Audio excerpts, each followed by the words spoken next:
What's up, everybody? It is Critical Mess. It's episode 73. We're here to talk about movies that critics and audiences do not agree on, like tonight's film, Ace Ventura 2, When Nature Calls. I'm Nick Honeywell. I'm here with some friends, Grizz Griswold, Brian MC Callow, producer Ben. Say hello, gents. What's up, gang? Brian MC Callow here. Nick, spank you for that wonderful intro. Oh, no. Is it going to be this kind of podcast? Yeah. All right. Let's keep moving. All right. We got a fun icebreaker here tonight. So we've done 73 episodes, right? We've rated 73 movies. And surely over the course of those 73 films, you have rated one incorrectly in retrospect, right? Maybe you watched a movie, you were in a bad mood. Maybe you just needed a little more time to reflect on it. The question is, what is that film? For me, that film is the Super Mario Bros. Movie that we did 38 episodes ago. It is better than you said, right? It is. I gave it a 61. Uh-huh. I think it is better than I said. It's good. It's better than a 61? It's by good. a lot. Yeah, it is. It's a very good movie. By a lot. I'm with you. I thought you were going to lower your score. No chance. The fuck? Nope. Damn, I what got did I even give more it? respect for that. Ben, you gave it a 55. Yeah, it is better than a 55, I It's think. way better than a 61. Yeah. I'd raise For it sure. by at least 15 points. Having watched it multiple times in the last couple weeks, Yeah. it is better than a 55 for me. Thank you, All guys. right, cool. Yeah, appreciate it. I'd pump it up 15, It's a 20 great points movie. if I will. It's a pretty good movie, but it's not I a good was up Super there, Mario right? Wasn't I Brothers like movies. 80 or something like that? You were in the you were 80s. 82. Yeah. Well, there you go. I get I'm not close going to that. 82, but it is High better than 70s for 55. sure for me. Yeah. Stay right at my 32 on that one. My answer, Bad Boys 2. Ooh, Our second wow. episode. Wow. Really? Almost Welcome to up the on- dark side. Yeah, Yeah. man. Coming around. Oh, This guy's wow. coming You know, around. wow. He's gonna no, don't lower it. No, I'm going to raise it. Oh, okay, no, good. no, yeah. I've come around on, I think I've come around on Michael Bay a little bit, just as a force, since then, a little bit. Mhm. Yeah, I rated it a 24. It's too low. I would probably put that like at a 50. Okay. So That's fair. Okay. Yeah. That's a large jump. That is a large 40. jump. Yeah. 42. Okay. Actually, that was too large. You're right. Ben, do you have one off the top or no? No, I'll go with, Yeah. I'll double up on the Mario Bros. Okay. Yeah. All right. Mine's gonna be episode 66. Not too long ago. Do you guys remember that one? Remember what that one was? 66 No. would have been Madam Web. The film? No. But I was very comfortable with my score on that. Reagan? No. But You can't. You would destroy all the lore if you changed your Reagan That rating. one will be at a 45 for the rest of my life. But no, episode 66 was Under the Skin. I gave Under the Skin a 33, and that was a criminally low score for that movie. I think the biggest issue was I was kind of expecting something really different from it. And I think it's very dangerous to go into a movie with certain expectations. And I will say a couple things. That movie stuck with me a lot. Yeah. I still think about it to some extent. I don't love it all of a sudden, but I think I was off by like 30 points, guys. Whoa. I should have been somewhere in the mid to high 60s for that film. It's a challenging film, I think, and an interesting film, and it is definitely not for everybody. Yeah. But it's really interesting. It's something different. It's very vibey, and I think it's totally worth a watch if you're ready for the challenge. So I apologize for that one, guys. Nice. All right. Apology accepted. Yeah. Okay. All right. Social media. We're trying. We're all trying. over the social medias. We are. Yeah. Where are we? CriticalMassPodcast.com. All you need to know. Everything. Instagram, TikTok, YouTube Shorts. I don't think it's a difference, but they're all the same. We on LinkedIn yet? No. No. MySpace though. MySpace. Yeah. Mhm. Yeah. Mm-hmm. Maybe in like 10 years, LinkedIn will get our reposts. Yeah. Okay. Blue Sky. We're coming after you, LinkedIn. And Watch please- out. We're going to rock the professional world. Truth Social. We're on a tear, though. We're We're not gonna posting a touch lot that of one. shorts and clips from old episodes. We are posting a lot of shorts, especially on YouTube, and we are asking for your subscription, please. We are so close to 100. Be our 100th subscriber. Wouldn't that be a treat? Wouldn't that be special? We'll send you a bag of rice. Yeah. We have a lot left. Well, something. No, like we're that. not doing. Remember, Yeah, we we're gave not our doing last. that. We I know, actually but we gave have it, yeah. we gave it our all out. last 850,000 meals away. Now we're just we're just asking. Okay. So Just pleading. Please help us. Okay, we asked also that you watch the movie first before you listen to us ramble about it because we're watching the movie as we talk about it. Sock game is back. We've got some pumps on. We got some black home field socks. Love on these home field socks that they tell you which one goes on which foot. Because I was confused earlier. I was like, is this one going on the left foot or the right foot? And then I looked at my sock and there was the answer. I'm confused. Why are you calling that a black sock? Is that how you refer to socks? Well, just it's got by a the black stripe? embellishment, I guess. Okay. Yeah, sorry, it's not a black. No, it's just the black maybe it embellished is. sock. No, it's a tall white with a black stripe. Okay. Yes. Okay. Just thought I was crazy for a minute. No. It's a black slug with white right. stripes. It's just That's very black. thick. It's very got, thick it's got white more stripes. black on it than most of the socks I wear. Got it. So let's put it that way. Okay. All right, we're gonna spoil this film. This film from the year of our Lord 1995. It is called Ace Ventura 2: When Nature Calls. Do I have something in my teeth? Ace Ventura, When Nature Calls. Say hello to my stinky little friend. All right, let's talk the numbers. This one did very well. What do you guys think? Budget? Budget. Shoot, Jim was probably getting 20 mil a movie at this point. Budget was 40 mil. I looked, Okay. so I'm not going No. to guess. Okay, but not a bad guess. 30. 38. Oh, 30. All right. Okay. 30. Okay. How did you know and then you guessed wrong? I thought it was 38. I don't know why I thought it was 38. I mean, I didn't memorize it. I just kind of glanced, Oh, sure. Okay. How about the take? Do you remember the take? 180. Hundreds of million. I'm going to guess 300. 212. Damn. Okay. So you just couldn't fuck with Jim Carrey in the 90s. No. You know? Couldn't. He was a force. Also, a note that this one outgrossed the original. So Yeah. interesting. Not shocking, but all right. This one was directed by Steve Odenkirk. Pretty prolific guy who's done a lot of kind of film and TV, including working on In Living Color with Jim Carrey back in the day. He's got a few decent films under his belt. Fire Marshal Bill. Was that a Jim Carrey skit from? Yes, from In Living Color. Absolutely. Probably, Yeah, he's got Odenkirk has a few good films, a few turds. So his films include a good one, The Nutty Professor with Eddie Murphy. I like that. Mm. Nothing to Lose, which is actually on our list, and I always get confused with Money Talks. And hilariously, both are on our list next to each other. I was like, weird. what the Crazy. Which one's Chris Tucker in? I don't know. I don't know. He did both of which those? one. So confusing. No, he's not in both of them. No, He's only in one of them. One of them is Martin Oh, okay. Lawrence, right? I think so. Yeah. No, but this director did both of those films. No, just No. one of them. He did Nothing to Lose. Oh, I think got Nothing it. to Lose, I think, is the Tim Robbins one. Okay. Martin Lawrence is in Nothing to Lose. Okay. He also did, who could forget Patch Adams? Sure. I forgot it the moment I started it. Yeah. Oh, I'm with you've him. gotten further than I have. How about Nutty Professor 2? Anybody see Meet the Clumps? Yeah. Yeah. Yeah. I don't think I ever did. saw it. That It's on dinner, Tubi. that dinner scene. Yeah, watched Was it that for the dinner there's a scene. dinner scene in That the was first one. one. I guess Well, there there's was one in probably the first- I'm sure yeah. they rehashed it. Yeah. It was the best scene probably in the movie. So, how about Jimmy Neutron Boy Genius nominated for an Oscar for Best Animated? For Wait, is best animated. Yeah, unless Okay. I'm making Okay. that up, which I don't think I am. No. I believe you. And he had another I'm bored. another Best Picture nomination. Joanna Man. Oh my gosh. I just recently rewatched that on Tubi. Wait, Oh, yeah, for real. Did you It say does Best not hold Picture? off. Oh yeah, that was I'm no, sorry? there's no way it's Best Picture. that's No. a Are joke. you- You being sarcastic? guys. Okay, let's keep going.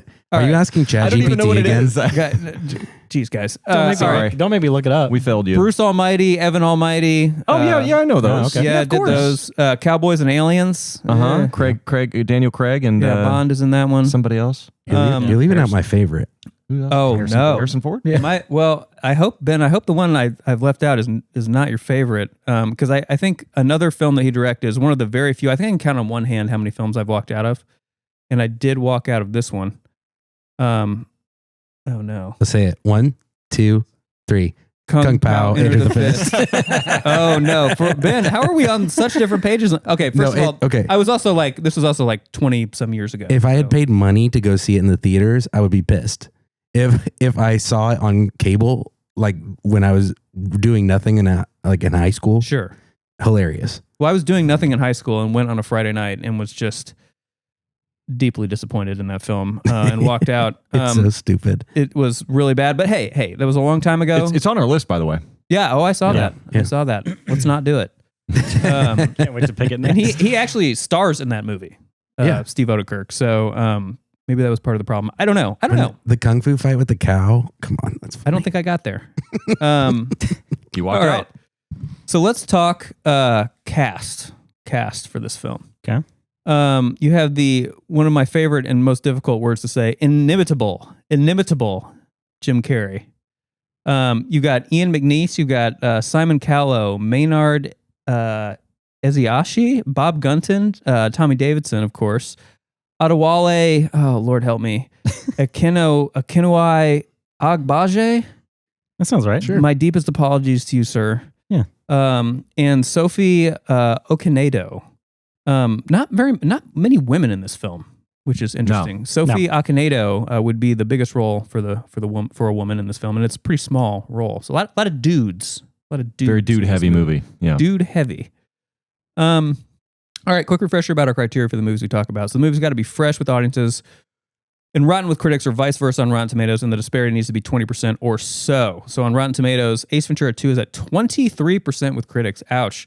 And 72% with the popcorn people. So this is a good one. This is a good big gap. And yeah. Is that 49 point disparity? I think. I don't do math, but sure. I definitely don't do That's math. quite high. Yeah, that's a lot. That's a lot. All right, before we start dissecting these reviews, let's get on to our sponsors. Onkyo. We still like Onkyo. They still make love great them. receivers, kind of the Lexus of speakers and receivers. We also noticed that it's like the type of thing you could drop it and it sounds like it breaks and it doesn't. Right. Something might there might be solid. something rattling around in there, Yeah. but it like still works fine. Or it just makes a sound where you're like, surely it's the extra sound plastic of they put something in there. breaking, and then Right. it works perfectly. Right. No. Yeah. It also gives hard soundgasms, and be sure to talk to your doctor about any soundgasm lasting more than 3 hours. Yes. We are not sponsored by Old Elk anymore. We're done with Fuck them. Old Elk. Sorry, old Elk. Yeah, no, they have. We have Old moved Elk on. is gone. We have moved on. Yeah. We have moved on. And what's our new sponsor here? Well, let's see here. What do we got? Heaven Hill, bottled in bond, as our new sponsor. Look at that. Kentucky Straight Bourbon Whiskey. This bourbon is 7 years old. Oh man, Yeah. It says it right there in beautiful typography. I said bottled in bond, family owned since 1935. Can you It's a pass delicious that over beverage. here? Ooh, yeah. Would it be We're all too going much? to have a little bit. Would it be too much of a softball to call it heavenly? Kind of. Yeah, Yeah. I'd say so. But who cares? Okay. But it is, though. Can you pass me that? You know what? Producer I'd needs call some. it. I'd call it ambrosial. Ooh. Watch out, Old Elk. New A new sponsor. title? Dethroned. Delicious. Dang. We're going to clip this for him. Speaking of ambrosial, we're now moving on to our top sponsor, The Ambrosialist, a new show this fall on CBS 9/8 Central, starring Zachary Quinto, Ted Danson, and Brian. It's a good day for the Crow's Cocks.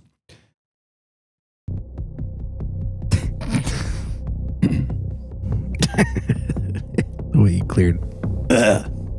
It's a drinking contest, and the Ambrosialist's life is on the line. Arrested by the authorities while exploring the harsh communist jungle of the Philippines in a desperate search for slow-cut Excelsior whiskey's most crucial ingredient, the piccolo root, the Ambrosialist, Teddy Danson, and Wet Willie are brought in front of a kangaroo court military tribunal. The sentence? Could use a death. Unless the Ambrosialist makes a desperate plea to the presiding general, fuck it. His appeal is this. If any man in his camp can drink more Excelsior whiskey than the Ambrosialist, he and his team agree to be executed by saltwater crocodile. But if the Ambrosialist outdrinks the challenger, he and his compadres are set free and are free to gather as much piccolo root as they can carry. General Fuckit scoffs and chuckles. He says, bring out... Wait for it.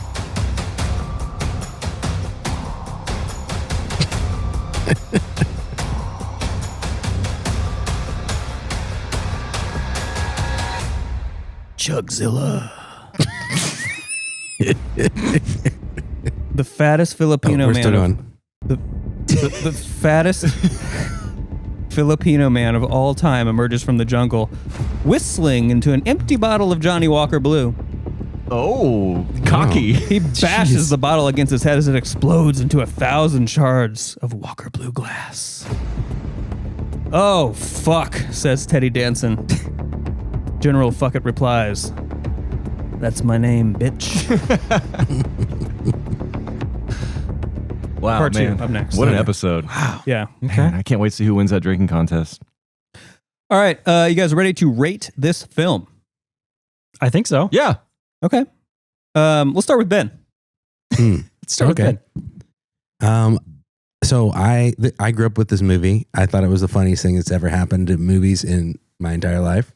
And I watched it a lot in college. and then I have watched it a lot in my adulthood, and every time it still makes me laugh. It's highly enjoyable. I really enjoy his acting performance. I still quote this. I quoted this last week, and like it just is such a good movie for me personally. I'm not saying this is everyone's type of humor, but for me personally, this is an 83. 83. Wow. Yeah. Wow. Damn. Okay. I think you should go next, Brian. Sure.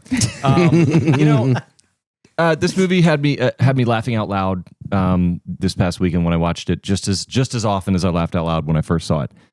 It's hilarious. It's so good. Now, hilarity doesn't equal great movie. However, just the performance of Jim Carrey in this movie. I mean, I don't understand how. Like, was he just like how much cocaine did he have to do to pull like the physical comedy and the physical sacrifices that he makes and the stuff and just everything. Even just delivering his lines when he says "really" in the Buddhist temple. How did he do that? How did he make that sound? I don't know. He gave it his all. There's a lot wrong with the movie. Tons of stuff wrong with the movie. But it knows exactly what it is and what it wants to be. This movie is locked in with its identity, and it succeeds and executes on that perfectly. So lots wrong, but one thing really, really, really right, and that's Jim Carrey. You could yank him out of this to his exact performance and just put it on a white screen with no other characters and no sound or music except for his sounds, and I'd still give it probably 40 points. So with that said, I will add 11 to that 40 because of this movie's veganist agenda, which I highly support. Yeah. A very vegan friendly movie. Yeah, 51. I'm giving it a 51. Wow. Yep. Very well said. It's a lovely room of death. Yeah. Veganist agenda. Yeah, this is Jim being Jim. And I think that's like the best part about this film. It's iconic. It's very memorable. I remember a lot from this film, but having just watched the first, it's hard to not see things repeated over. And so I quote things, but it's really from the first, not the second as much. There's iconic scenes, obviously, but I don't rank it higher than the first. So I'm at a 62 with a little foxtail. Foxtail. Oh, I see that. Yeah, I see it. Why the foxtail? Well, because they're animals, Animals, Oh, okay. you know. Totally. Is there a fox? I don't remember if there's a fox. I think the thing that we'll get into it, but yeah, this movie is a lot of fun, and I mean I had a lot of fun with it, but it just wasn't as good as I remember the first one. So. Totally. Yeah, Grizz, we boy are we close, bud.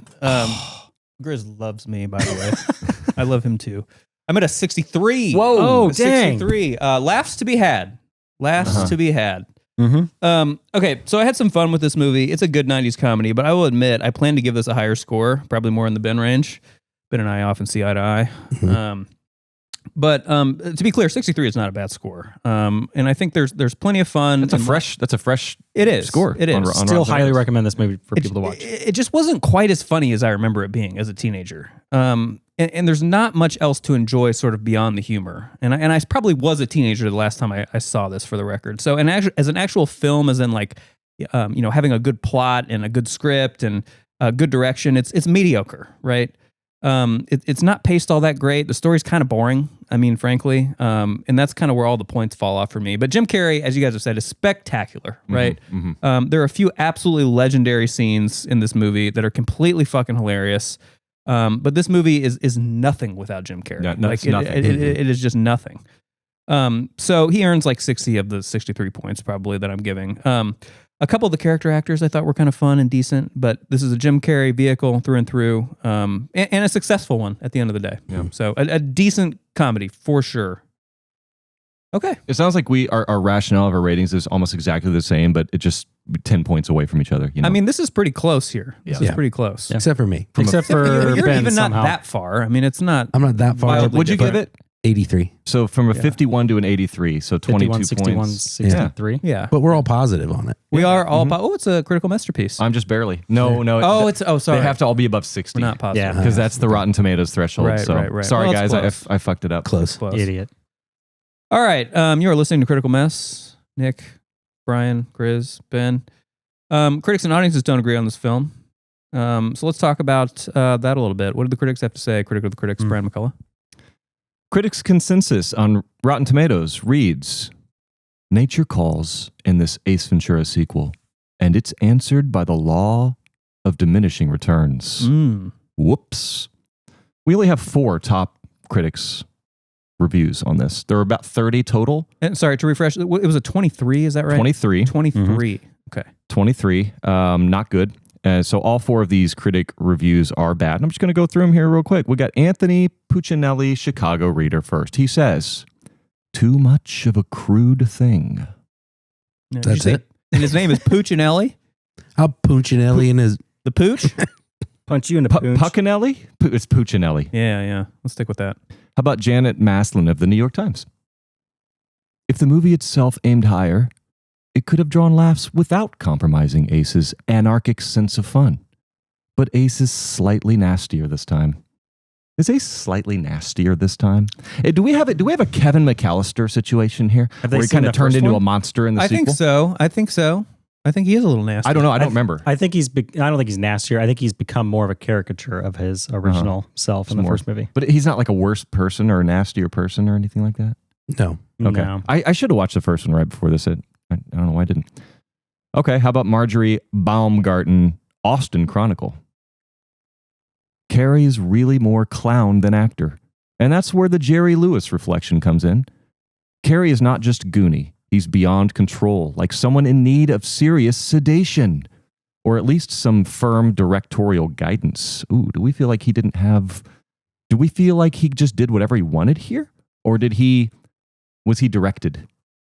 Do we know? Because he's so huge in 95. He just comes off of Dumb and Dumber and Ace Ventura the year before. I guess he, in this film, to do a sequel at this time, in the height of his powers, Jim asked for a lot, and he asked for a lot of control. He asked for pulling people in from different movies and things he'd done. So I think it was a Jim Carrey show. So if he was going to do it, he's going to send it. Marjorie is lambasting the film for not having directorial guidance. I also don't think the director could control what Jim Carrey's going to do. He is the show. Yeah. Right? Come on. He is this movie. Yeah. The reason that we watch this movie is because Jim Carrey acts like no one you've ever seen before. There's nothing else in this movie that I care about in any way other than only Jim Carrey. Yeah. Like the plot is kind of almost secondary to his performance. The plot's like the storyline out of a Paw Patrol episode. It's like the most basic possible story you could have. Finally, Susan Wlashishnish. You were close. WLOSZCZ. ZCZ. She got a ZCZ in her name. I can't say it. I apologize, Susan from USA Today. Okay. There's so little to watch besides Carrey. In fact, it makes you actually miss, Sean Young from Ace 1. Is Sean Young the director of Ace 1? I didn't even fact check who that is. Is she saying that she's missing the director? Do we know? Does anybody know who the director of the first one is? Not a clue. Nobody? Yeah. Somebody get on that. I'm on it. So those 4, I mean, they think it's crude, it's stupid. They're kind of saying what we kind of talked about is it's only Jim Carrey doing whatever he wants to do, and they're not buying it. They're not loving it. They're looking at everything else that makes a movie good, which they should be doing, and they're saying, oh, it doesn't have a great script. It doesn't have much of a story. It's stupid. It's got crude humor. It's nasty. Just like looking at the tone in the script and all the other things that sort of make up a movie besides performance and entertainment. Yeah. And I think, I don't know. To me, that's where the 23 is coming from. Yep. Sean Young is Einhorn. Oh, okay. Yeah. Got it. I see. Yeah, because that's another thing I was going to say was when you talked about the cast. I mean, this cast is razor thin. I mean, there is. Yeah. I mean, at least in the first one, you have like a Courtney Cox, as like the co-lead. There's no co-lead in this movie. I had that noted. This movie really misses Courtney Cox as like the soft female character that he slowly but surely falls in love with and like actually has a relationship with throughout It's the actually film. surprising they didn't bring her into the second one. She's probably doing Scream movies at that point, right? Mid-90s? She's way too much money and probably more popular. I think what they should have done in this movie is they should have combined the Fulton character, who's kind of like his friend, like the fat, like safari guy he first meets, who takes him in. Yeah. They should have combined Fulton with what's the name of the prince? Oda Ouda. Sure, He's like sure. the guy who goes with him, who's like his friend in the tribe. yeah. They should have combined. So Fulton is the guy on the right here we're looking at. He's the larger like safari Sort of guy. British. They should have, the British guy. They should have combined both of those characters into one because they both act as sort of like a pseudo co-lead for Carrey, like a straight man for him to bounce off of. And but there's two separate They're both characters. weak. And they're both weak, and it's a short movie. So if you combine those two into one and somehow write it to where he always has this sort of straight person who you can develop their character a little bit more to get a little bit more interplay between the two of them, I think that would have been something that could have helped. What about Spike? Spike. Who was Spike again? The monkey. The monkey, yeah. I'm kidding. Yeah. I like old you monkey. looked that up. Yeah. Nice. All right, Grizz. The popcorn people. Audiences. The popcorn people. What they have to say? They liked it. What'd they give it? They I liked got again, a 70 few. something? Yeah, it was 72. 72. So what are we at? What does a 72 sound like? So for the not wild, audience? but I got all 5 stars because a lot of people were very loud with how much they loved this movie. A lot of caps. A lot of not a lot Caps of lock? caps, a lot of exclamation points. PTCG gave it a 5 out of 5. This is pure Jim Carrey. I'm shocked that the critics has no humor. This is a comedy classic. I read that right. He's indicting the critics for not Yes. having humor. He's giving the critics I shit see. for having Brian loves those ones. for has no humor, which why I picked it. Yeah. So are the critics just morons that don't know anything about film? And Nope, they're literally professional film reviewers. Yeah. So they're not idiots. is it a classic To me, to you? Borderline. I mean, it's It's hard to If- say if a you're gonna comedy talk about sequel is a the classic. Having But just watched comedy? the first, and I really that is a classic. That's a comedy classic. Yeah, that's absolutely. Ace but Ventura is a classic. Thinking of the second, having watched them back to back, and like seen this and remembered quotes and things that happened, there's way more to love and appreciate in the first one than there is in the second. It's just it's tough for me to look at both and not. It's a sequel, so you have to look at the first. It's one. again, it's like Yeah. oh, Hangover 2 is a classic. It's like comedy sequels. I have a hard time saying that's a classic. Yeah. True. But this is as classic as a comedy sequel gets to me. Ghostbusters 2. Fuck. You're right.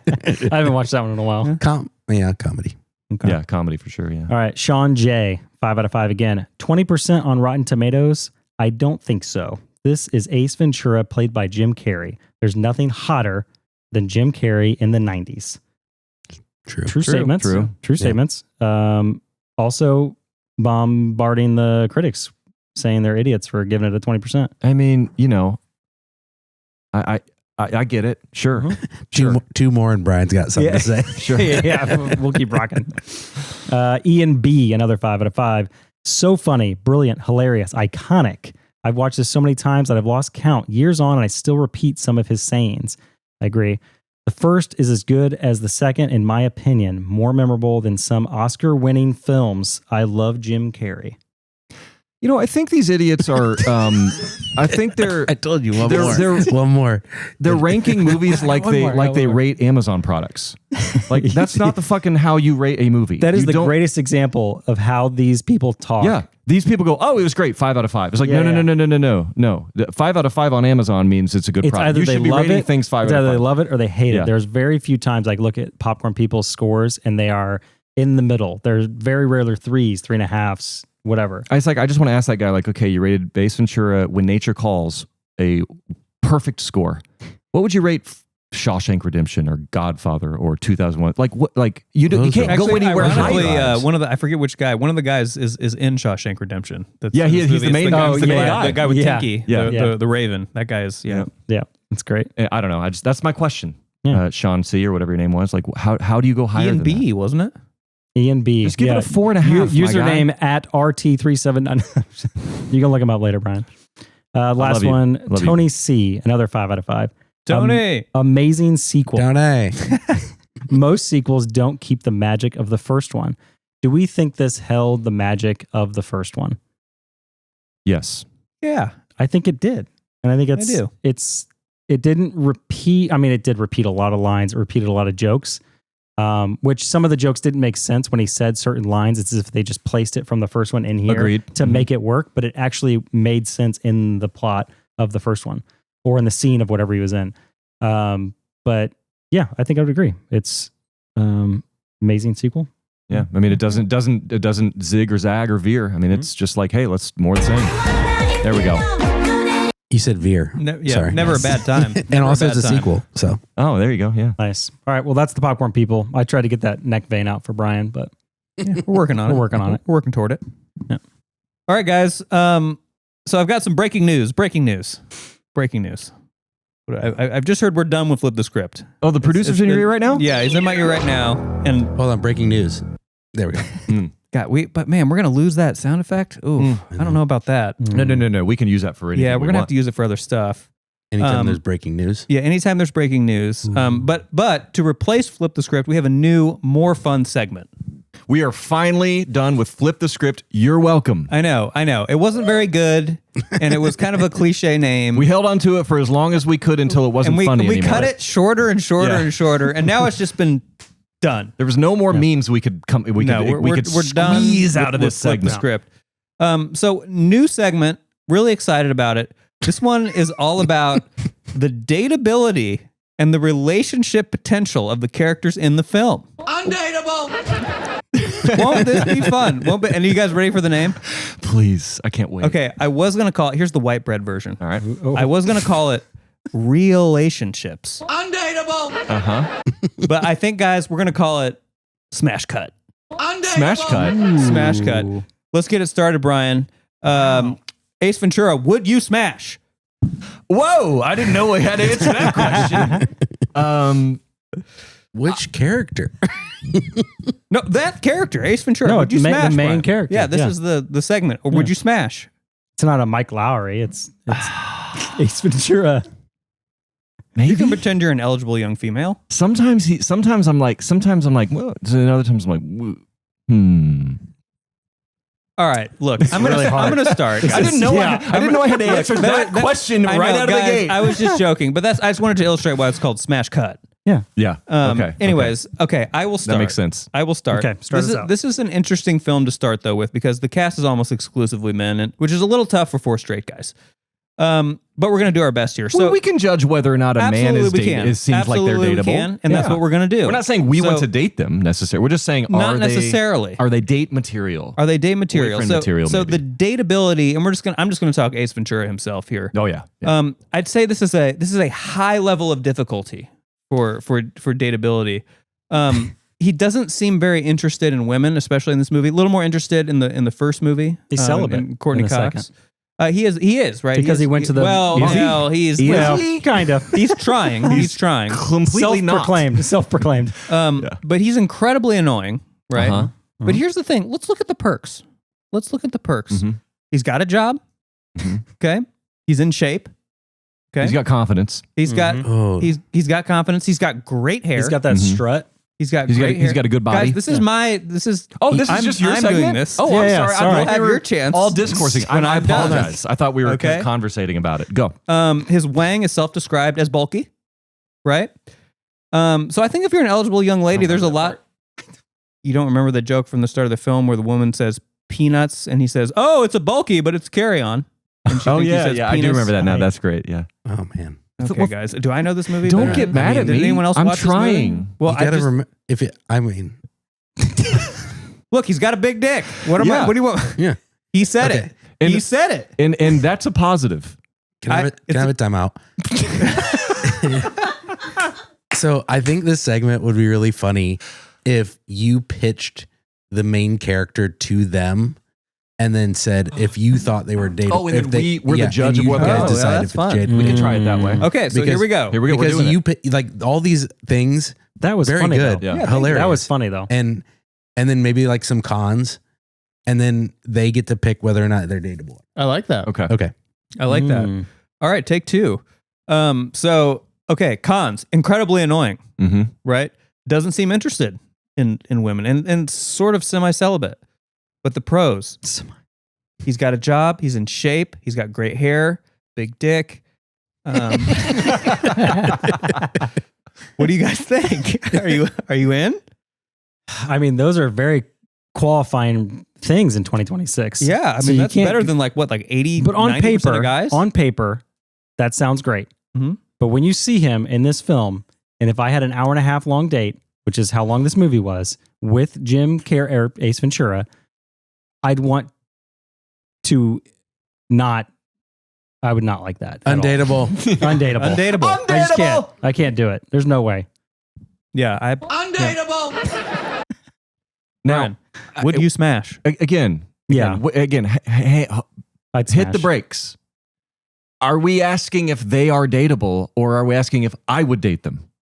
If they're dateable. You, Brian McCullough, would you date? Okay. No, Ace- we're just I'm confused. in general. Dateable. Yeah, okay. This is a Dateable or dateable non-dateable? guy. You know, dateable, not Is dateable. this a smashable guy? Here's what I'll say.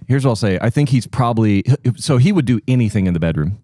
He would go to all look at point. the effort he does just for anything in this movie.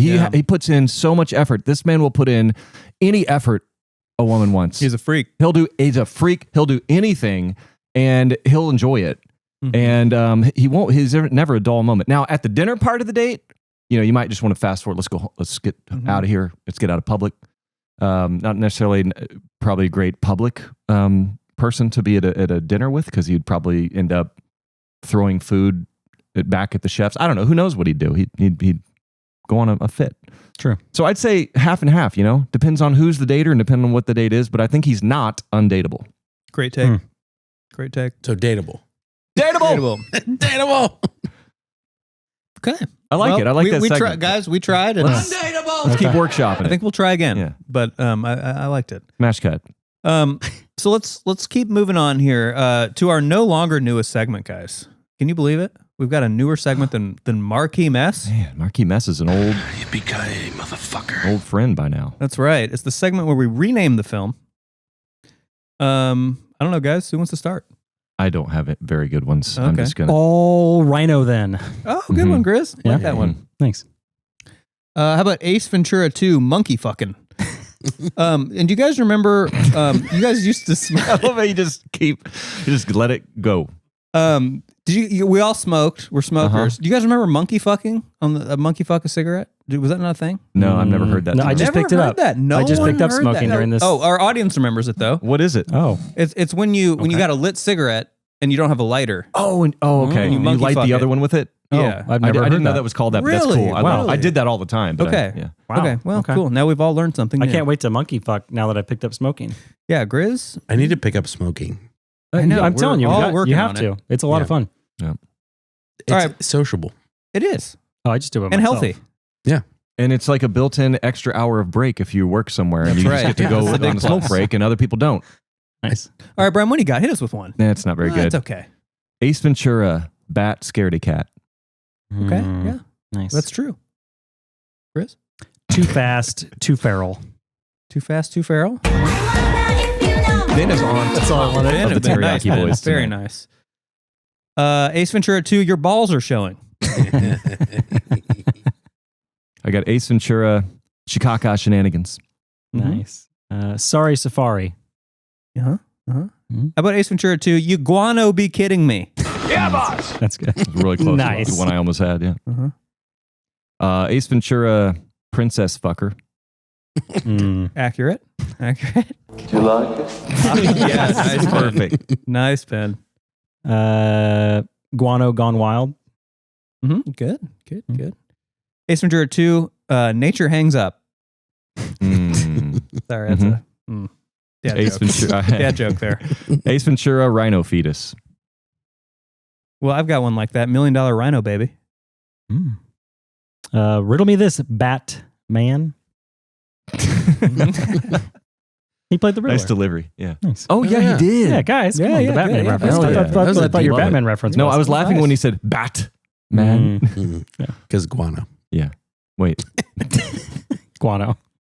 What else I got? Do not pass go. Do not collect $20,000. Mm. Oh, good, because 20,000 was the God, amount. what a fee. Nice. That was the fee. 20 grand? Incidentally, that was my favorite scene of the whole. That made me laugh the hardest of the whole movie. Is when he offers him 20,000 and he goes, gets the whole thing, and then he's like, no, and he's it was all good. serene again. I'm out, by the way, so that's why I didn't give sure. a name. Just now. Chris? Last one, Ace is Wild. Ace is Wild. Good. I like that. Thanks. I had this kind of a softball here. Chicago happens. But I like this last one. Guano with the wind. Mm. That's great. Nice. That's the winner. See the butt. Come on. Because guano. 150, and Nice. you'll Because see guano. the butt. All right, you are listening to Critical Mess. We are sponsored. We're sponsored by Onkyo. Experience real sound. Everything sounds better with Onkyo. We are not sponsored by Old Elk. We're sponsored by Heaven, something with Heaven in it. Heaven Hill. Heaven Hill. Where did it go? Oh, It's over there. We need it back. Yeah, give it back. We need to Heaven Hill. have it on display. Yeah, it's Gotta wonderful. get paid by those sponsors. It's good. We like it. Let's see if it does. Let's see if it makes a. That's our adjective for it so Not far. as bassy as Old Elk, but Well, that's. Oh, that was a good one. more of a Your flute. technique is off. Is it? Straight off. Just off, straight off. Yep. Their slogan so No, far. you can get it more if you kind of tilt it out. Their slogan so far is "It's good." It's So we're gonna keep. I do like it, and we're gonna keep working up toward a new slogan. Okay, but on to our top sponsor, the Ambrosialist, CBS 98 Central this fall. This week on the Ambrosialist 98 Central, the drinking contest is on. Chugzilla and the Ambrosialist are neck and neck, snifter for snifter, and each have 14 fifths of Johnny Walker Blue down the hatch. Damn. My whistle is barely wet, old chap, says the Ambrosialist as he pours himself another generous tumbler full to the top. How are you doing, Chugzilla? Chugzilla looks the worse for wear. The Ambrosialist is cruising to another easy victory, but just as it looks like everything's in the bag, Chugzilla exclaims General Fuckit. Punish this man. that's a good cut. That was good cut. Chugzilla cackles. The Ambrosialist fails to see what's so funny. A toast to you, Chugzilla, says the Ambrosialist as he raises his glass. A toast indeed, says Chugzilla as he grabs a fresh bottle of Johnny Walker Blue and inserts a small hose into the liquid. In one fluid motion, Chugzilla flips onto his back, pants sagging, legs high in the air. In a split second, he's butt chugged the entire fist. My God.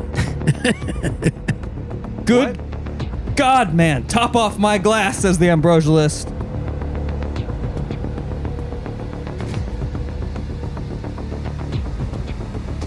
It's coming. This is going to be an all-out pour. What an episode! Wow. I know, That's- it's an intense one. What a Yeah. There's a lot of action. There's a lot of action. A lot of plot development. When does that new episode drop? 98 Central this fall. Okay. I think Chugzilla is going to be like a recurring character. I Ooh. Chugzilla. Yeah, I'm in. He's what a villain. Nice. All right, guys. Moving on to our next segment. Oh, we've got another dead segment. Oh, Another- shit. We're tiring him like Another flies. one's just died on the vine. Cutting her down. Just Horrible. died on the vine, and that's the Arcs. I'm not missing it. No one That's cares. the one. Yeah, That's the one that Fuck that whole everybody's been waiting to bury. yeah. I've always hated it. Brian's Arcs, Corner 2. We used to talk about themes and arcs. But here's the thing. We still do. We still will. So no, we're gonna move on to Brian's Corner, but Brian's Corner, I hear, Oh, yeah. is going to introduce a new segment as part of Brian's Corner, and we don't know where that's going to fall into the show, but he's going to introduce it, and then we'll just see what happens. Yeah. Da-na-na-na-na-na. Well, thank you for joining me in Brian's Corner, the segment that is uncancelable and Oh. can never be retired. Ever. Well, yeah, right. Right, guys? Yes, Brian. Right. Okay. Totally. Right, yeah, Brian. Exactly. Sure. Yeah, we have a new segment we're going to do. I wouldn't cut it out And I kind of ever. want to tee it up a little bit here. It's kind of, we want to replace sort of, we're not pretentious around here, right? We're not trying to, explore the depths of the mysteries of film, Maybe we are. I don't know. But I don't think we're aiming to do that. And so, Tharks ran its course. It was great. We still want to really dive into the movie, and we really want to figure out, why did the critics not like it in this case? What can we do to bring that score up for the critics, or vice versa? If it's a high critic movie, we want to see what they did to bring it up. And so, how do we explore that in a much more fun way? And we discovered a fun way. Before we reveal what it is, I want to talk about well-respected directors who are still active. All right, I'm going to give you guys a couple of directors, and I'm gonna see if you can kind of guess sort of what their stats are. a Where's little bit here. McGee on the list? McGee did not make my list of about 6 here. So Oh, wow. sorry, McGee. You're great. You're a different kind of great. So yeah, well, so we want to look at still active kind of modern directors because we could look back at Orson Welles. Wait, was he a director? Sure. Yeah. Hitchcock, Hitchcock, whatever, for sure. Kurosawa, whoever these. But I kind of want to look at like modern day directors who are still going, but have a pretty good pantheon of movies. So what about Ridley Scott? Oh yeah, Ridley Scott, one of the true pros, one of the old pros, still active. Yep. Amazing director, very prolific. 28 movies he's done. Now he's credited for more movies than that, but that's 28 full feature length movies that have Rotten Tomatoes scores on both sides. Yep. 28. That's a lot. It's a lot. So I'll just give you his average. It just took me way longer than I thought it was going to, but I averaged the critic scores and the audience scores of all 28 of his movies. Interesting. He has a 62 average critic rating across all his movies and a 69 Nice. across all of his audience scores. And that's 2 fresh ratings, right? So we've got a director who averages fresh. Yeah, Great job, Ridley Scott. Nice. Yeah. However, On the brink. he does have 12 with 1 or more rotten scores. So 12 movies where either he's got a rotten audience score or a rotten critic score.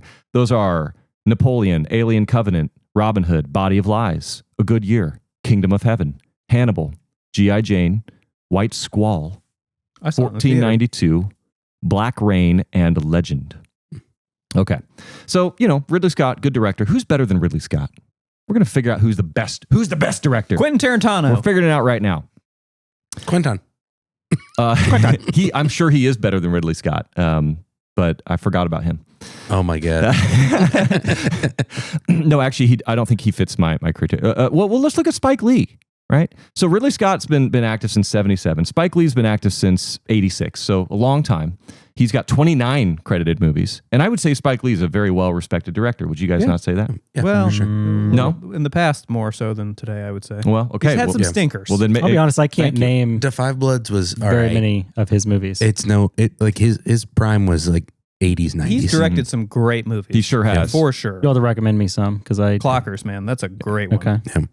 Inside Man. Do the right thing. Do the Right Thing is kind of the preeminent example. So but he has a higher average than Ridley Scott on his movies.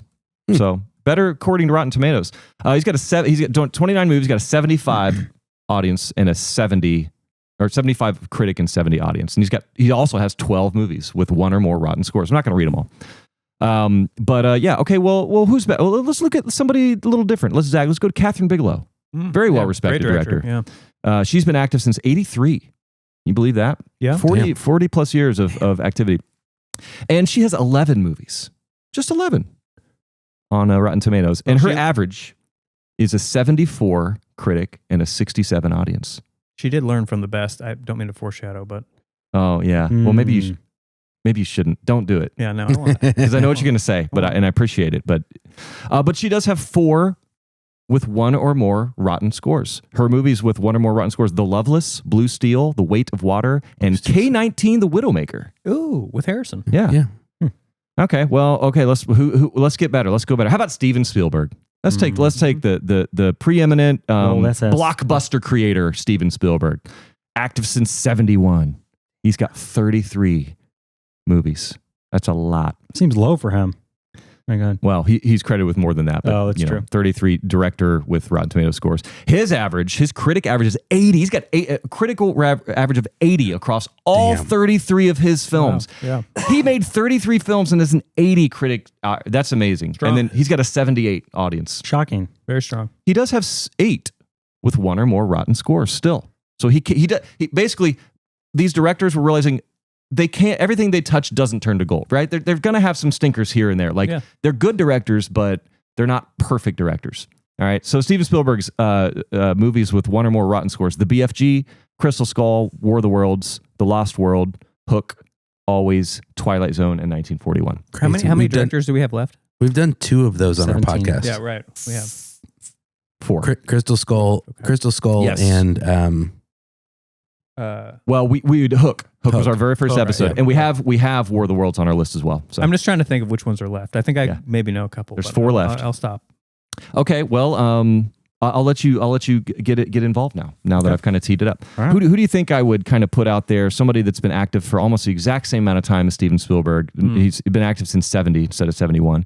He's got 28 movies, and he's got an even higher I've got to critical and audience average. Who are we guessing? Who are we guessing here? But it's not. Shout it out. No, it hasn't been active that long. I was going to say PTA. Nope, not PTA. He's not in the list. He's sure he's a great director. Yes, but he's not in this list, and there's a reason why. Not Villeneuve. Nope. I don't think he's been That active long. that long. Yeah, Yeah, he 50 hasn't been- years. Yeah, no, not active. not, that You guys don't have to guess. I'll tell you. Coppola? No. I don't know. Scorsese. Oh, Martin Scorsese. Oh, that's my an God. easy one. I Yeah. mean- Yeah, sorry. All right. That one. 28 movies. Giant Who the fuck blind was spot. active for Yeah. 55 years? Yeah. He that's has a better critic average than Spielberg across his 28 movies. Spielberg was at an Wow. 80. Scorsese's at an 84. Okay. Wow. And Spielberg was at a 78 audience average. Scorsese's at an 80 audience average, right? However, he does have 2 movies with 1 or more rotten scores on Rotten Tomatoes, and those are Boxcar Bertha and New York, New York. Has anyone seen either of those movies? Nope. Okay. Well, there you go. He's not perfect. Okay. Well, what about some directors? There's 2 here who would seem like they would fit this list, but I'm going to tell you why they don't. And they are more modern directors. They started around the 2000s. Okay.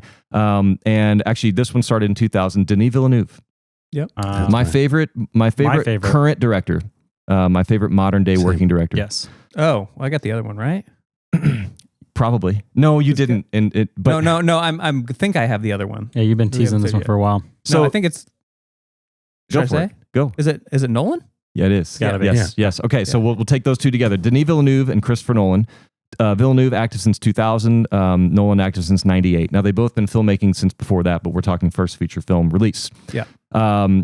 Denis Villeneuve 10 movies. Christopher Nolan 12 movies. A very great comparison here. However, one of them has a higher critic and audience average than the other. Denis has an 86 critic score across all 10 of his movies and an 84 for audience. 86, 84. That's That's pretty cool. He's on a run. he's on a run. Yeah. And most notably, he has 0 scores or 0 movies with at least 1 rotten score. So when you look at his repertoire, it is 100% bangers. fresh. Yeah. 100% fresh, right? Chris Nolan, even higher. Edges him out just by a little bit. 12 movies with an average of 85, 88. 85 critic, 88 audience. Also 0 rotten scores. However, there's a better director than those 2. Okay. And Wow. you know why? That have no rotten? Because these guys have been active since 2000, right? Okay. I've got a director who's been active since 84. Okay. So a long time. That's across many. I mean, we're talking 40 years. I mean, it's hard to be relevant for that long. We talked about Spielberg. I think Spielberg kind of starts to drop off a little bit at a certain point, and Yeah. somehow this guy didn't. Not the big boss. Yeah, and you guys can probably guess who it is. Do you want to take a? Well, you aren't guessing because I told you who We're not this guessing. is. Who is it, Grizz? Who do we got? JC, Jesus Christ. We got Jesus Christ, the director. James Cameron. Sorry, James Cameron. JC, James Cameron. Yeah, James James Cameron. So James Cameron, this That guy. is such a hard sound. It goes. good. Like our Yeah. song. I'm gonna go rewatch that. I'm gonna tonight. watch. Yeah. I'm in awe of James Cameron. He only has 9 movies. So he averages about a movie every 5 years, but he's been doing it consistently since 84. His averages are 82, 86. So very high averages. 0 movies with a rotten score on either side. And I think he's got it all. He's got longevity, relevance, innovation, wide appeal, and his stuff's very rewatchable. You know, I think Christopher Nolan makes movies for dudes. I'm just going to say it. I think he makes movies for guys. Yeah. You know, I mean, not that girls don't like his movies, but like his demographic skews probably much more totally, male. Totally. You know, Denis Villeneuve is going to be more like sci-fi, cerebral niche kind Smart, of stuff. yeah. James Cameron, I think, is the wide. I mean, just look at his box office numbers. Of course, Yeah, I'm crushing. not saying anything new here. Absolutely Billions. Yeah, he's got the biggest movies of all time. Movies, not just movie. Yeah. So I the reason I went through all this to get to James Cameron here is because I think that James Cameron could have made this movie and he could have made every movie ever. Okay? It doesn't mean it'll be better or worse than the movie, but I think you can always say, what could he have done? If James Cameron made this movie, what would he have done different? Yeah. And that's, I think, our segment, What Would James Cameron Do? Or What Would Jim Do?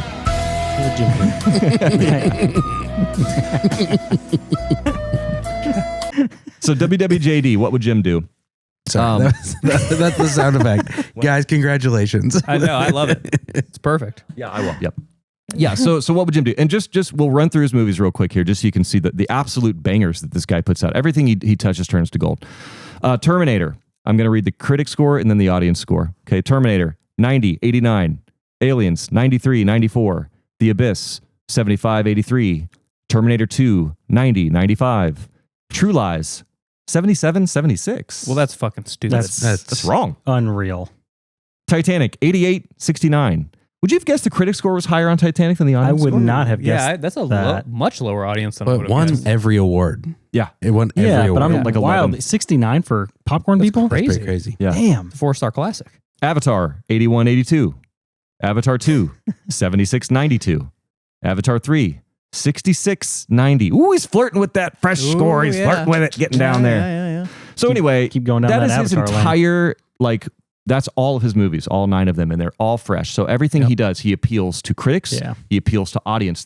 I don't know how, I'm sure directors want to do that, and it's almost impossible to do. How do you please everybody? That's this whole podcast. So anyway, whenever we're going to figure out how to do this segment, but WWJD, what would Jim do? And it's just a way for us to talk about, how do we get the critic score up or high or lower, whatever. We're just talking about the scores. We're really dissecting them, and we're using Jim as our sort of gold standard. And so for this movie, for Ace Ventura 2, I would say that he could have pulled what I call an Aliens. Okay, because Ridley Scott directed Alien, and that was a sci-fi horror movie. Mm-hmm. And then James Cameron directed the sequel, and it was equally well met. It actually has do you know that Alien and Aliens both have the exact same scores on Rotten Wow. Tomatoes? They That's both have a crazy. 93, 94.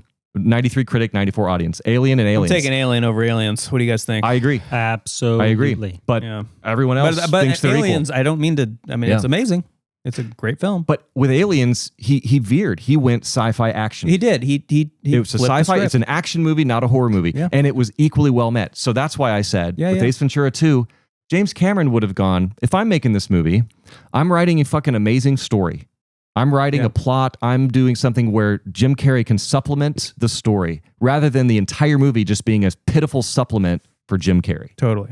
Yep. That's so that's kind of how I see that segment going, right? That's what he would have done. I'm in going my to pile opinion. on with that. Oh, go. I'm I done. got a I'm very finally done similar- talking. So a very similar take. So I think the script, right? Like James Cameron movies are so well paced, right? Yeah. Yeah. every Time the turns and the twists, they move in ways that I think are constantly developing and refining characters in such a sort of masterful way. And this movie, Ace Ventura 2, really struggled with that. I thought our characters developed very little, very surface level when they did, and I get it. This is a lowbrow comedy, right? I get that, but that still doesn't mean that the characters can't develop. I mean, look at something like The Hangover, right? Yeah. It's another pretty lowbrow comedy at the end of the day, but a lot better character development, right? Mhm. A lot better twists and turns, much better paced story. So James Cameron would have made sure the script for this film was much tighter and leaned much more into character development, Yeah. of which this film had very, very little. And that's a great example because you have a Zach Galifianakis in that movie who serves as sort of the physical comedy, Yeah. but like he was in a better movie. Like Yeah. you can have physical comedy and slapstick comedy, but the movie can be elevated. That's a great example of Zach in that film. It wasn't like constantly over top, like extreme peaks with his comedy, like Jim is here. You had some cadence to it. There was like a pop of comedy here and there, and it was still grounded. I think that's what this movie misses a lot of, is if it was a tighter script and they dropped half the characters and half the subplots and half the junk, and you let Jim sing and you kind of subdued some of the other characters, I'm sure he would have, like Jim would have thrown in a strong female character for him to compete with or play off of. I think that would have been his move here. Yeah. He's got a lot of strong female characters he in his does. films, and this Yeah, film Sarah had Connor. Yeah. absolutely zero. None. Yeah. There was not nothing. even close to anything. Yeah. Yeah, and again, I don't think James Cameron should have made this movie, and I also don't think he would have made this movie. But if at gunpoint he had to make this movie, Yeah. it would have been way better. Yeah. So 100%. there's room for this movie to be better, and Jim would have made it better. Yeah. We'll have Jim on the podcast. I know. Yeah, he's coming up. Such a fan. Yeah. Right here. Yeah. We'll have him Yeah. right here in the Come middle. on, Jim. right in the middle. Yeah. Get on in there. We'll discuss this on the next. Jimmy! WWJCD. Or just JD. Just JD. Just Let's JD. just lean on Jim. WWJD. All right. On to Hot Pocket. The segment where we talk about all the random shit we haven't talked about yet that we want to address. And let's talk a little bit about the Hot Pocket Flavomatic coated by hand by one Mr. Brian MC Callow. You can roll your own Hot Pocket flavor. It's called the Hot Pocket Flavomatic, right? Isn't that what it's called? Flavomatic, yeah. Flavomatic. And you just go on there and you can spin the reels and it'll create a random. I think there's probably 100 trillion combinations or something like that. Anywhere from 4 reels. Yeah, you can 4 spend reels a penny with- per pull to like $100 per roll. Yeah, it's I've been putting a multi-line. lot of money into this website. Multi-line. Okay, good. Yeah. And you can go on there, just go on Mess Hall, go on the Mess Hall, messhall.criticalmesspodcast.com, and click on the Hot Pocket Flavomatic, and you can roll your own Hot Pocket flavors. That's exactly where he's getting these flavors. You can get them too. You can get the same flavors as he has right at home. That's right. And we're starting out with breakfast. It's a green chili, egg, and potato with crispy bacon bits and a buttery crust blasted with habanero spice by the man himself, Enrique. Yeah, boss. Yeah, boss. All right, let's start right at the top here, guys. So, you guys seen Cliffhanger? Yes. Oh yeah. Okay, so was Cliffhanger like a big enough movie to do like a whole opening joke on? How do we feel about that? Was I it? think it was pretty big. Was it big? It was. I think it was big. I don't think it was big enough for the amount of screen time that this 1 hour and 33-minute movie gave to it. Yeah, I mean that was a huge and also probably like a not inexpensive. Oh, apparently a what very we had big there. action movie in 1993. Yeah, Starring huge. Sylvester Stallone. What'd you make? It was a $65 to $70 million budget that went over to $84 million. Mhm. 255. Damn, they make That's printing wild. money back then. Yeah, that's wild. Have a cookie. Oh yes, We have cookies They're here. really soft. Oh, They melt thanks. on your hand. So take a nap. yeah. That's what we want. So yeah, what was the cliffhanger? Take Thank you. 235, 255. Yeah, what does it say? Wow, 255. that was in 1990s dollars. Yeah, right? exactly. I mean, they spent $70 million in 1990. They Three. spent 70 That's what it million says, on that 65 movie. to- yeah. That has to be today's numbers. Memorial Day weekend. Yeah. Yeah, so Cliffhanger seemed to me is kind of like whatever the opposite of like a timeless movie is. A time What would the full- opposite of time full movie Movie of the time. Topical of the Yeah. time? of the time. Like it Time just capsule didn't, movie? It just didn't like no one gives a shit about Cliffhanger anymore. Like I don't know anyone that's No. like Cliffhanger's I haven't a heard great that movie. movie referenced in years. Now, do we think that is a detriment to comedies when they reference a film within its own genre or within the time frame that the film came out? Do we think that's a detriment to the comedy if they pull things from? A timely reference. Yeah. I do. Unless it's a parody. Unless it's a straight up parody. Okay. I feel like it's a detriment because jokes should be able to stand on their own. And movies should stand on their own. I've and they kind of been should on stand the record saying test of that. time. Is that what you mean?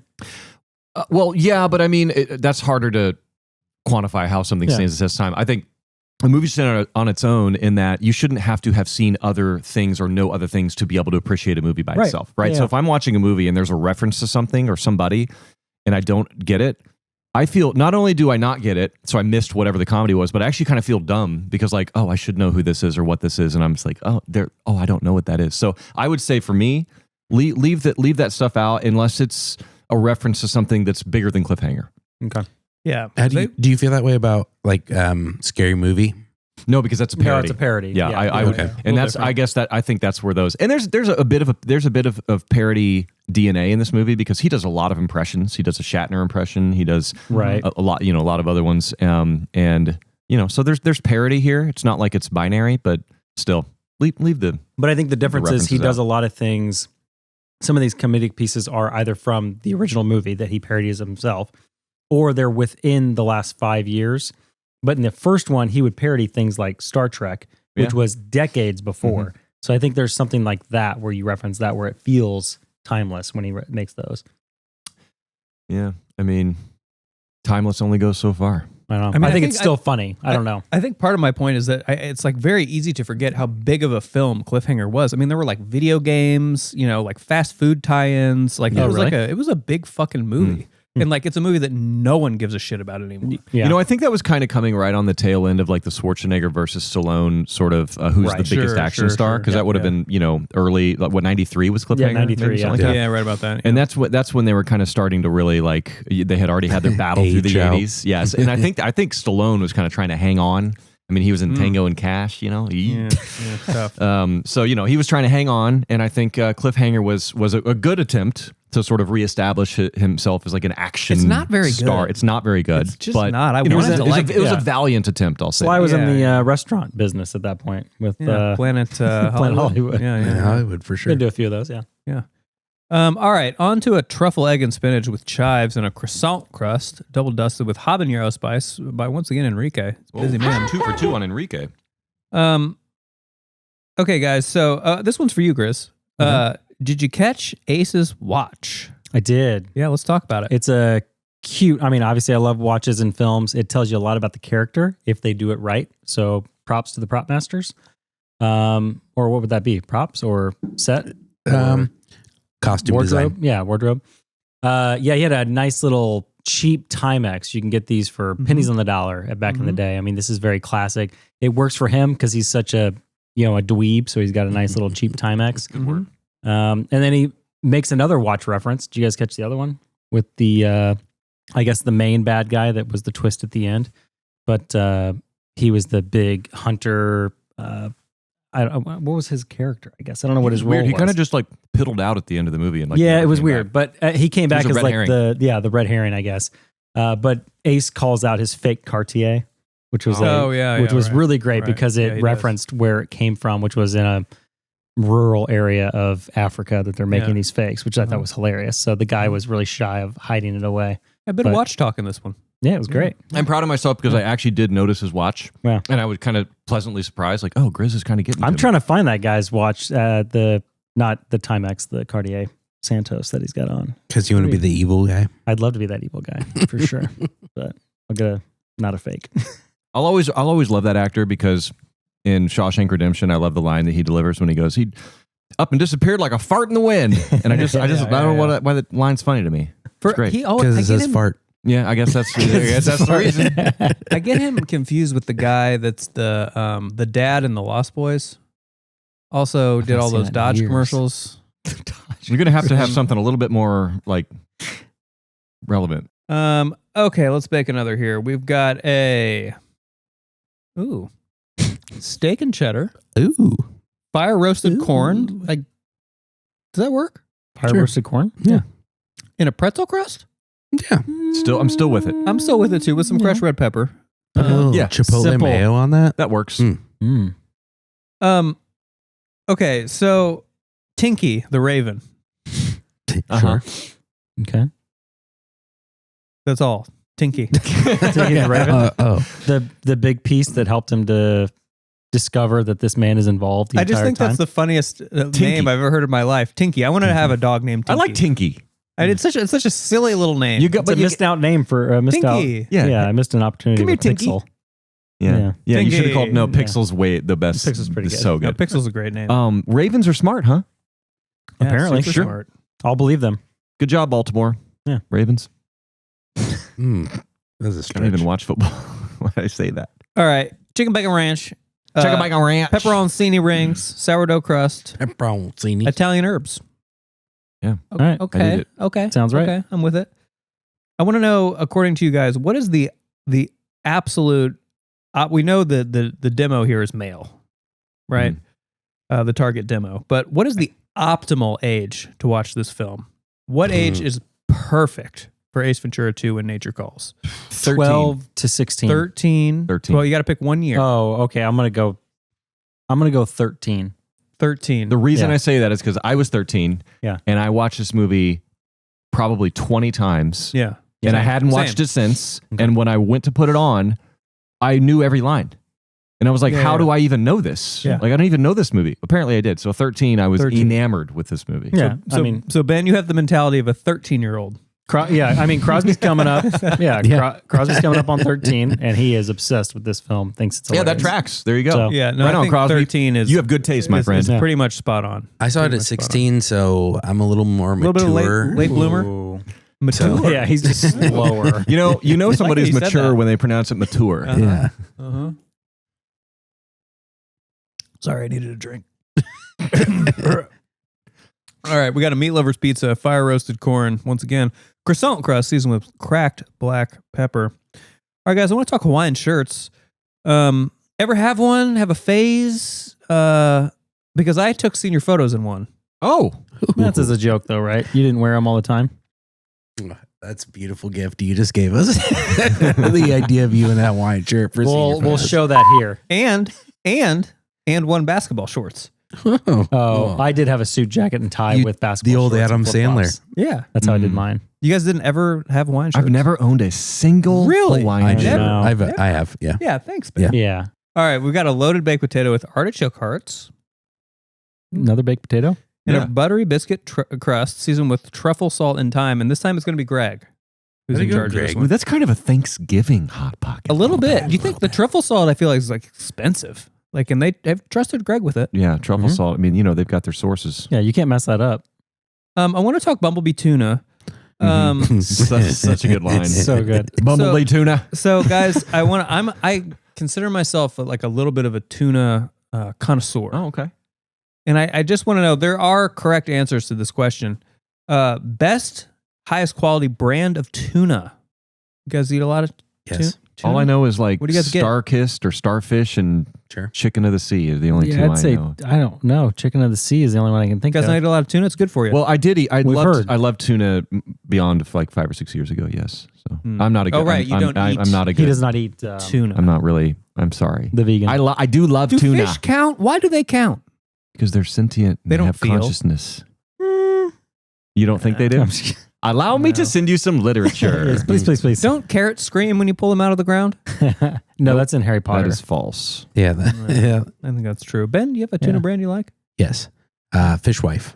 Ooh, yes. Do you know Fishwife? I've heard of it, yes. It If is. he's a connoisseur, I think he It would is, have. is the most premium tinned fish that I have had. Specifically the rainbow trout is one of the best tinned fish I've ever had. I'll have to try that. It is incredible on its own. You don't even need to put like hot sauce or mayonnaise Sure, or sure. whatever with it. Sure. It is spectacular. Brian, what's your favorite brand of saltine cracker? Saltine. I'm just kidding. Go ahead. Hey, wait, What's was your- that an indictment what's your against veganism? Yeah. We have the best food.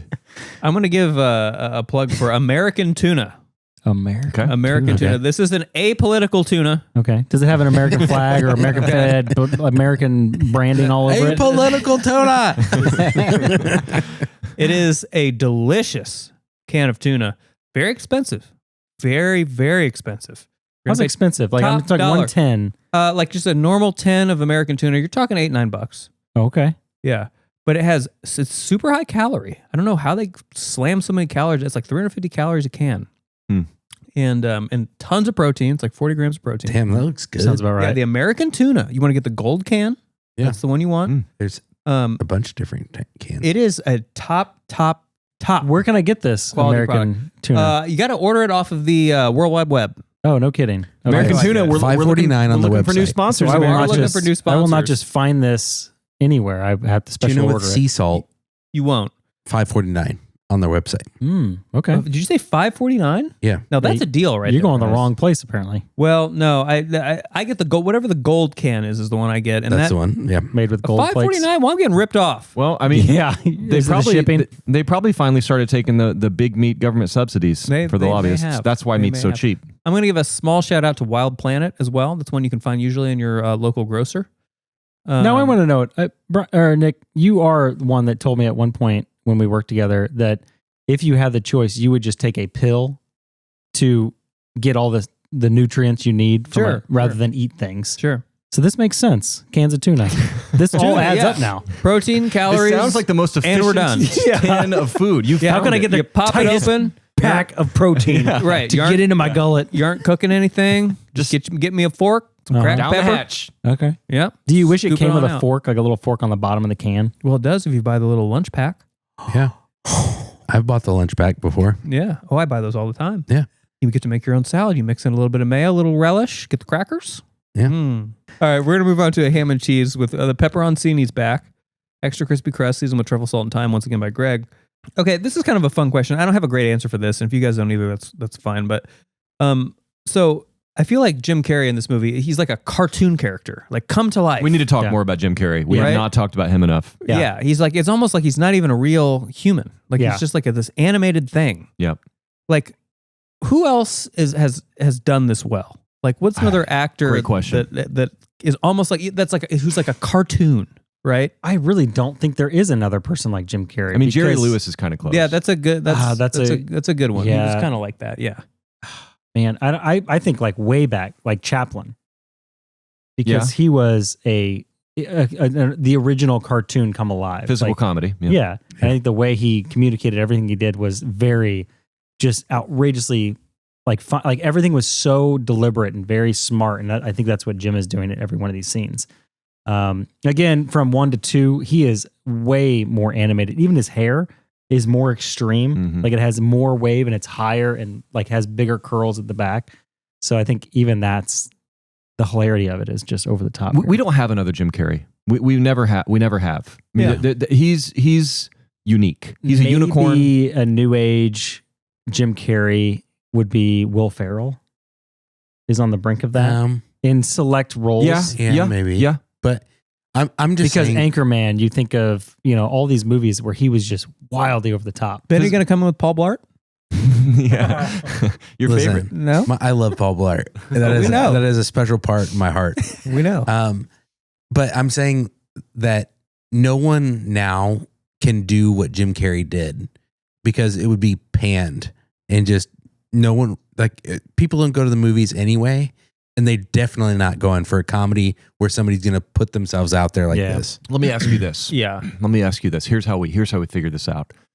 Name any other actor, male, female, any age, any era, who could have been in this movie in 1995 instead of Jim Carrey, and it would have been as good or a better performance. Schwarzenegger. No. Who? I mean, Robin Williams. yeah. Yeah, that's not a bad Robin one. Williams. That's not a bad one. Robin Williams Yeah. is because he could carry. He could you Yeah. could just. Robin Williams is one of those actors where you could just say Robin Williams, and that movie's greenlit before anybody knows like what the Yeah. movie is, and that's as close as maybe you can come. But Yeah, that's how that's a this good got greenlit. Is they saw they saw him in the first one, and they That's- were like, Right. yeah, Because I was kind of saying like no one else could do this, but like Robin Williams probably could have. Yeah. Maybe not. Yeah. Maybe not. No, he could have done this movie. Yeah. But anyway, Jim Carrey. I mean, the guy. Like, I joked around about cocaine before, but like, I don't know how he came up with the energy to send it in every single scene. I mean, how does he do the eyebrows back and forth the way he does it? Apparently hours in front of the mirror as a child. Like he would just work on his facial expressions. I mean, it's beautiful. It's wonderful. Yeah. It is. It's special. How about, okay, I got one that not as good, but a similar vein. How about like a Mike Myers, Austin Powers? Seems very cartoony to me as well. Very over the top. not as physical though. Not as physical. No, I agree. He's not quite on that same level, but it's a similar kind of like almost I can just see him as a cartoon. So in a different Brian's Corner that I was working on, I was thinking about movies where they're just a vehicle for one force. And Mike Myers as Austin Powers was like my first example of here's a movie that this person, it couldn't have been made without this But person. that's just a movie. It's a vehicle for the person. However, Austin Powers, I think, had a lot more supporting cast, better story. Yeah. Better Everyone movie. else was It's a meeting better him at that movie. same Yeah. level. Yeah. Yeah. By the way, we do have Austin Powers, The Spy Who Shagged Me on our upcoming list, so Oh, get wow. ready for that. Dang. But yeah, no, I think Austin Powers is a close second, but still Jim Carrey just, Yeah. I mean, Yeah, the best. I think he's unmatched. Yeah, I agree. All right. See, I was thinking Chris Kattan because Chris Kattan has the same. So Night at the Roxbury, by the way, check that episode Ooh, out. another episode. But we had Yeah, Chris Kattan he's- hollered from the Yeah. the popcorn. Well, that made me couch also over think, here. how about Chris Farley? The Messies. The Messies have given us a couple great examples tonight. But Chris Kattan, same kind of crazy energy, but just obviously, what's He's not really a strong lead. He Yeah, didn't well, really- No, he didn't lead a lot. they finally did the movie, I think, after Roxbury, where it was just Yeah, his lead. Corky Romano. and Yeah. look what happened. Fell flat. Yeah. But- Chris Farley, physical comedy, Yeah. can carry a movie. Yeah. But He's not, very- not quite as ridiculous. Not as versatile. Yeah, as he doesn't do as many characters. No. Yeah. as Yeah. Jim And needs Carrey. the support of David Spade, Yes, but works beautifully. Yeah. All right. How about a 5 cheese pizza let's be careful with this one, guys. Okay. Be careful with this one. With the sliced jalapeno and an extra Nailed crispy it. crust, seasoned with habanero spice by Enrique. Let's be careful here. Portrayal of native culture. Yeah. Good, bad? with the jalapeno pronunciation, it killed me. Look, jalapenos Great call out, man. are native to everywhere. You can grow a jalapeno in Norway. Sure. Okay, like come on. All right, no. Now say the question. Yes, portrayal of native culture. Good, bad, fair.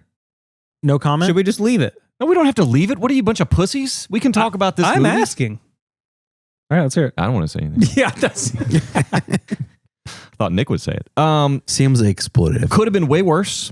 Could have been. Really glad that we didn't get like blackface or anything like that. So I'm so glad because I was afraid when all the tribal stuff came up. I'm like, and Jim being the mid-90s. master of disguise. Yeah, and I was like, Yeah, is he going to do yeah. that? I'm so glad he didn't. That had to have been a discussion on set, though. It probably was. It probably was. Yeah. There probably was a discussion where they're like, you should probably do this. Yeah. And he was like, probably not. Good. Yeah, Yeah. it shouldn't have. I mean, I don't know. I've never been to Africa. I only know what I see in movies and read and, that kind of stuff. Africa is very developed in many places, but there's also a lot of, native tribes still. So Sure. I don't know. I think it could have been worse. Yeah, I was 8 years old when this came out, so I wouldn't have known at that time. Yeah, could have been worse. I think it was a little reductive, a little Yeah. simple, but it's a comedy movie, I don't really Yeah. think it took any cheap it wasn't shots. really offensive. I don't think it was offensive. I don't think it took cheap shots. Yeah. No, but it also it portrayed these tribal people as very simple and very kind of unintelligent. Yeah, but to be fair, it also portrayed like all the like Everyone's white hunter guys unintelligent too. in So the film. everyone was so unintelligent. that is a good point. So, but also if you're listening to this and you're like, actually, they did this egregious thing. Please, Please hey. comment down Yes, below. please. How about an Italian sub? Crispy tortilla strips. Okay, cross culture. And a buttery biscuit crust dusted with hot honey by Enrique. Hot honey all day. Okay. Oh, finally hot honey. So guys, speaking of hot honey, let's talk that rhino scene.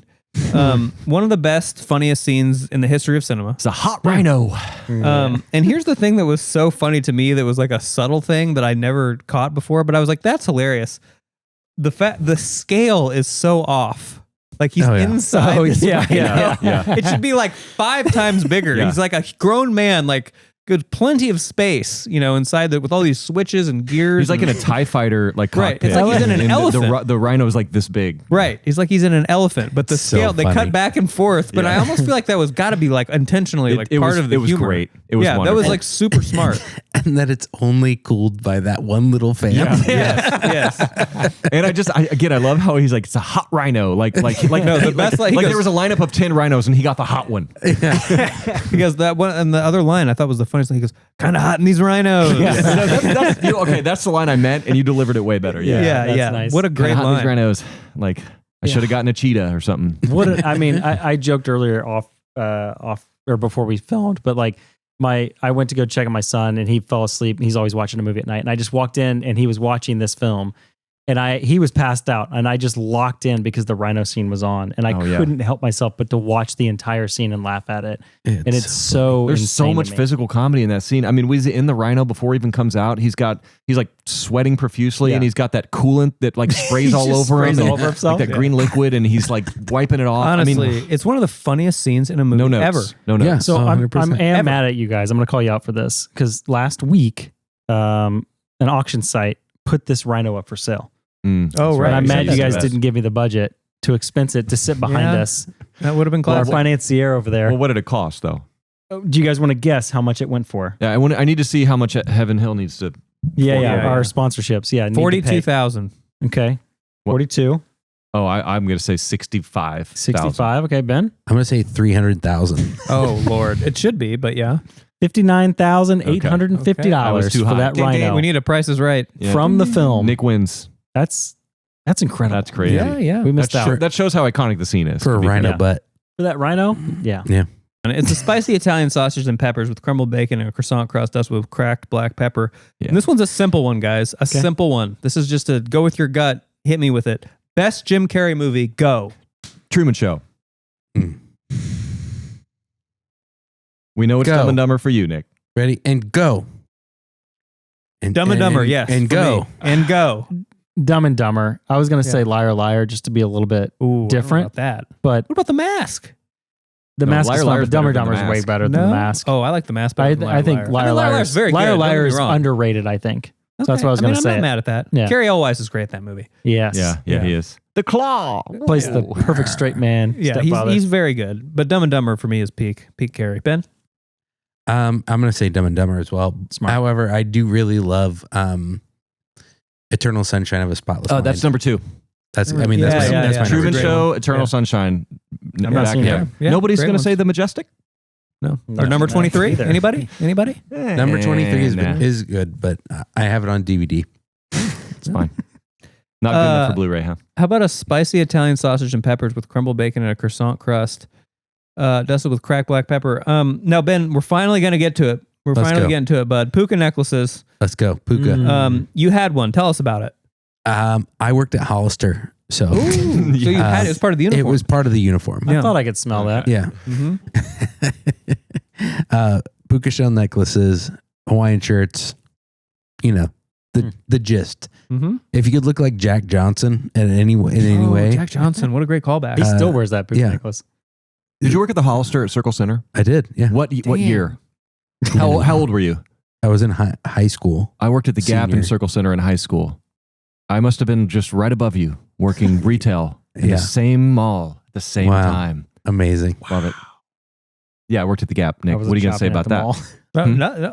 mall. No, I like. I've got like Gap pants to this day. I like the Gap. The Gap's back. Sorry, I thought I was getting like a stare. No, I Stare was down. just kind of like you guys your souls were getting sucked together at the same time. Yeah. Just in I, Circle well, Center. hey, I loved Circle Center. R.I.P. I Yeah. had some great Yeah. memories of Circle Center. I worked at spent most of my life Hollister. there. I worked at Hollister and I worked at Lovesack. Remember Lovesack? What? Oh yeah, Yeah. they had they did Yeah. have a love sack. It was Yeah. right where it went over Maryland Street. Yep, I remember that. Mhm. Wow. Don't remember that, but let's move on. All right. So a couple desserts here: salted caramel, caramel or caramel, Caramel, Don't church it up. Caramel. not pretentious. caramel, blondie with crushed Oreos and a fried waffle crust dusted with cinnamon chili cocoa. Yes. Now you know who does that? Enrique. Enrique. Damn, he's got on the dessert now. Yeah, he's everywhere, bro. Cinnamon Yeah. chili cocoa. Cinnamon chili cocoa. Lord have mercy. Okay. So okay. One thing I want to bring up this movie actually did well that I kind of appreciate was callbacks. This movie did well with callbacks, right? I have my favorite one. yeah. There was a bunch of them. I'll just give a few. Maybe probably not even the one you're going to say, but you kind of had those like Sherlock Holmes deductions, right? There were a couple of times where that happened. Start of the movie, end of the movie. Mm-hmm. You had the mating gorilla. Yes. You had the parking. That's my favorite one. Yeah. The By parking. far my favorite one. Yeah, that's a good one. Let's talk about that real quick. Yeah, Why is please. that funny? It's just I'll tell you why it's funny. Hey, yeah, please. why is that funny? Because it was already funny the first time when he parks by just flipping his Flipping the seat car multiple times, right? yeah. You're like, okay, that's great. And then they cold cut to it when he's on his way back. You're not even expecting it, and all of a sudden they just jump cut to the car already flipping. It doesn't Yeah, even yeah, jump that cut to was him nice. driving. It was nice. It just goes from whatever scene to Yeah. him already flipping. Great You're edit. like, that's funny, and then they subvert your expectations when it lands upside down. Yes. Yeah. That's Yes, it's perfect humor. It's a great edit. Yeah.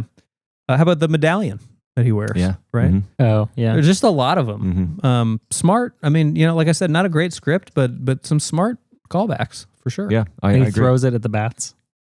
Yes. Yeah. He throws it, but then it ultimately leads to the sort of final revelation. Yeah. Right. Okay. Just a couple more here. How about a maple pecan pie with hazelnut crumbs and a flaky puff pastry crust seasoned with chocolate sprinkles by an intern? I want to talk music. Chitty chitty bang bang, chitty chitty bang bang. Okay. Yeah, was part of it. I thought the music in the movie was pretty good. I don't remember it. I can't There was- remember a single Well, there was song. the whole Shakaka riff, right? Shakaka. And then there was kind of a down, down, down, down, down, down, down, down, down, down. Does that do it for you? I guess I didn't catch a whole lot of Kind of generic. Chicago. Some guitar music. There was some good, shiitake like, how about like mushrooms. the heavy metal track where he gets the monster truck and it, right? There was kind of some good orchestral Okay. music. I don't know. The music, okay, I guess it wasn't very good. I think maybe Yeah. when you It don't, wasn't you as guys recognizable. Do you for guys me. want to hear who did the top 3 songs in this movie? Yeah. White Zombie, Mm. The Presidents of the United States of America, and Blues Traveler. Wow. Well, they really got the cream of the 90s crop there. Right. Sorry, I just had to Yeah. come up here. Like that is No thanks on the Blues Traveler. Yeah, Oh, you didn't like Hook? What a good song. I liked it when what I will say is I think not remembering the music is not an indictment on the music because sometimes the music is not meant to be noticed. Sometimes it's just meant to fit into the supplement, film and push the not be plot along. so. Yeah. So I'm not saying it had bad music. I just don't remember it, but sounds like it was great. I think it's successful if I don't notice it. I agree. And there was like a good theme as well Mhm. that sort of popped up throughout the film. Okay, we're going to finish on a peach cobbler. Okay. With crushed Oreos and a croissant crust dusted with powdered sugar glaze by Greg. Greg. Yeah, so this film, I'm going to be careful here. Finished in a very adult way. Mm-hmm. In the last minute of the film, there's a gorilla graping, Mm-hmm. Mm-hmm. and a ace has thieved the Destroyed a dowry. yes, The princess. That's what a very pleasant way to put that. Has ruined the dowry. And I loved it because you're like, what happened between them? I guess we'll never know. And then at the very last, It's almost a frame of little the end movie, credit scene. you Yeah. realize it, and you're like, oh shit. And that's Yeah. kind of the little twist you're always talking about. Yeah, at the yeah, there end. is kind of a little Yeah. twist there, isn't Yeah. there? Isn't Yeah. there? Yeah, that's a great that great point. he, subverted away from, getting the girl in the middle of the movie. And then, Right, because there was the crank down scene, but then you actually realize he actually, Yep. And I did. love that they don't tell you that until that moment. And I also love that he got his revenge on that biter guy. yeah, It's like a twofold, 1-2 punch. Yeah. Great writing. Good job. quite, all right. quite an ending. Respect for that. All right, speaking of endings, closing thoughts? This is Jim being Jim. I definitely recommend this film. I think it's very funny. It's very just over the top, classic, insane scenes by Jim. I think it missed Courtney Cox as the soft female character, like I said. Mm-hmm. But a tight 90 minutes. I think it could have been even tighter, which is kind of crazy to say in less than 90 minutes. But there's a lot of characters to follow. There's a lot of subplots. There's a lot of subplots. But they let Jim be Jim in this, and that's what is the price of admission for me. I couldn't agree more. Jim being Jim, and that's most of my score. That and I joke, but like I do love the message of being kind to all living creatures. I just that resonates with me, and I really like that the movie had that message. And just so many funny scenes. The Slinky stopping on the last step of the Buddhist temple when he's needlessly bouncing up and down in the Jeep. When it's actually a smooth ride, yeah. when he throws the Monopoly guy over his shoulder and prances around the room, That was so good. when he kisses the princess, just tongue to tongue real quick. And by the way, I don't care about kissing, but that one gets my stamp of approval. Yeah. The alligator wrestling was so freaking That good. was The way that Jim Carrey does a thing where he just kind of like outstanding. looks at something, Yeah, yeah. right It was pretty close great. When he's to him. flipping it back Yeah. and forth, you see the fat legs of the alligator popping into and out of the water. Yeah, I mean, so Very good. good. Smart. When he wants Fulton to turn the lights off, and he's like scurrying around and crawling around the room, and he keeps saying, "Quick, flick it, quick!" Yeah, with the shadow puppets. I wrote that quote shadow down. puppets, Flick you know? it quick. yeah. And my favorite is just that the really at the very beginning. That's just so good. So such memorable scenes, and I didn't even read my whole list there. There's so many great memorable scenes from the movie. That's a 51 at least. And matter of fact, as we've talked about this, I'm realizing that the movie's better than I think I even rated it to begin with. So I think I'm going to probably go up a handful of points, so maybe like a 56. Feels It's a a little big bit jump better. mid-episode, We're getting closer yeah. to a good movie. Four It's- more, we're at a masterpiece, but man. it's not a good. I wouldn't call it a good movie. I'd call it an enjoyable movie. Yeah, okay. That's where mine sit in the 60s range. If I can have a lot of fun with it, I'm still at a 62. I'm I can't go a gonna little higher. sit at a 56 for now. Because the first one, I think, it sits somewhere in the 70s, low 70s for Okay. me. So, yeah. I mean, I ranked it where you guys did. I mean, it's what you said. Yeah. You guys nailed Yep. it. Yeah. All right. We're going to do another episode, and it's my choice. Oh, It's my man. choice, guys. And, here's the thing. It's really easy to you want to just pick something you kind of want to watch, Uh-huh. right? Something. And I had a couple ideas. I was like, it'll be fun. I'm going to give this a good review. And I really want to watch this. Haven't seen this one in a while. I had a few bouncing around that were good. And then I thought to myself, no. No. You're thinking of the team, No. thinking of the people. Thinking of the shorts, the want- YouTube shorts. To punish all of us. Oh, all of us together? Oh, Yeah. shit. Okay. And that is why our next film that we'll be doing will be from our favorite director. Number 1. James Cameron? Oh no. Are we doing The Island? Oh no. Oh, We already you did know Armageddon. What, you know what our best director, our Oh, most our best favorite director is, the one I thought it was Michael Bay. Was he not the Michael one? Bay. We've done the most episodes on him, haven't That's we? our favorite. Or is that not? That's right. Ooh, what, Did he what do am a I Bad Boys? forgetting? We will Did be he do doing Bad Boys? Pearl Harbor. Oh my God. We will be doing Pearl Are Harbor. you serious? All right. We've I already am done Pearl deadly Harbor. serious. Can we do it in 2 parts? No, so we I don't have have to not watch the done whole it. movie? Parts. No, guys. And you know what? Watching that in the theater was one of the most painful 74 hours of my life. Yeah. But we're going to watch it again because we are going to have some fucking fun talking about it. Damn it. And how fucking bad it is. And if anyone rates this movie, we'll just wait. Whoa. We'll just Oh, wait. wow. We'll just wait. Okay. And it's been a long time since maybe I'll love it. You know, It's been a sometimes when while. we're angry, it's more entertaining. I know, Yeah. right? I'm coming in angry. I haven't seen it since it came out. Get ready for those clips. Oh my God, it's 4 hours long. Maybe it's going to be good. really? Yeah, but No, Ben, you get to it's see not. Kate It's like Beckinsale for a I lot know. of Okay, a lot of look. that. Okay. Okay, guys, I'm going to say this right now. You are allowed to fast forward. Okay. Significant chunk, as much as you want. Wow. Because I probably will be doing it This too. is our first fast forward allowed This is episode. completely allowed because it is super long, and Do you- I know hey, that's super annoying. So this get is- the 90-minute version. Do you want me to rent a theater out so we can watch it on a big screen? I don't. Yeah, please. I don't. But I want it to be your choice edit. Edit it down to 90 minutes. Oh, we get to create our own Nice. cut. Sure. The Brian Nice. cut Sure. of Pearl Harbor. I only want I'm you to fucking- spend My 90 Apple minutes. remote has a 30-second skip. Yeah, every well, time if I that's click how, it. if that's how you want to do it, Yeah. then do it that way. Yeah, YouTube is Okay. a double click for 10 So seconds. I apologize in advance. I know it's a long, shitty movie, but I want us to come in angry. I want us to come in heated. Pearl Harbor. I'm gonna What's be that rated so now? angry. What's And- that at? I don't know. Yeah, what is it at? And I want, and this will be our Michael Bay number At least 5? 4 or 5. Bad Boys 2, Armageddon. Have we done another Michael Bay? 24, We have 2466. Transformers. Transformers. 2466, and you cannot deny 2001. that is a huge critical mess. 3 hours and Yeah. 3 minutes. We got to talk about why 66% of the audience liked this movie. Yeah, it's And we're going going to talk about that next time. Yeah, and I'm sorry. Good night. Later. See ya.